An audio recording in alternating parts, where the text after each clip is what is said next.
ममता बॅनर्जींचा 15,114 मतांनी पराभव. भवानीपूरमध्ये सुवेंदू अधिकारी यांनी केला पराभव.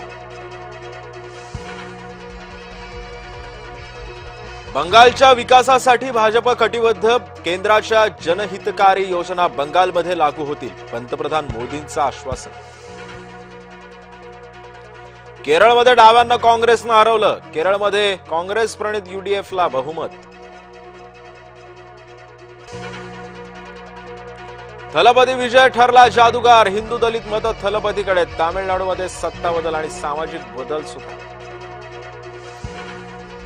तामिळनाडूमध्ये स्टॅलिनचा अभेद्य गड ढासळला. डीएमके आणि मित्रपक्षांची बाजी तर अभिनेता थलपती विजयचा पक्ष 1 नंबरवर. आसाममध्ये तिसऱ्यांदा भाजपची बाजी. भाजपनं गड राखला. मंत्री नितेश राणेंना मुंबई उच्च न्यायालयाकडून मोठा दिलासा. शांततेचा भंग प्रकरणामध्ये झालेल्या शिक्षेला स्थगिती. चिखलफेक आंदोलन प्रकरणी नितेश राणेंवर होता गुन्हा दाखल. नराधम भीमाजी कांबळेला जिवंत जाळून ठेचून मारा. भीमराव कांबळेची पत्नी आणि मुलाची मागणी. नराधमाच्या कृत्याशी संबंध नसल्याची प्रतिक्रिया. नसरापूर अत्याचार प्रकरणी मनसे आक्रमक. नराधमाच्या प्रतिकात्मक पुतळ्याला दिली फाशी. पुण्यातल्या नवले पूल चौकामध्ये केलं आंदोलन.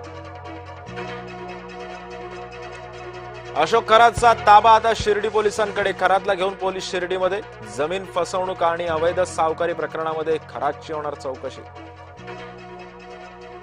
हवामान बदलाचा देशांतर्गत विमानसेवेला फटका. खराब हवामानामुळे देशातील 19.1% विमान उड्डाणं 2026च्या पहिल्या तिमाहीत झाली रद्द.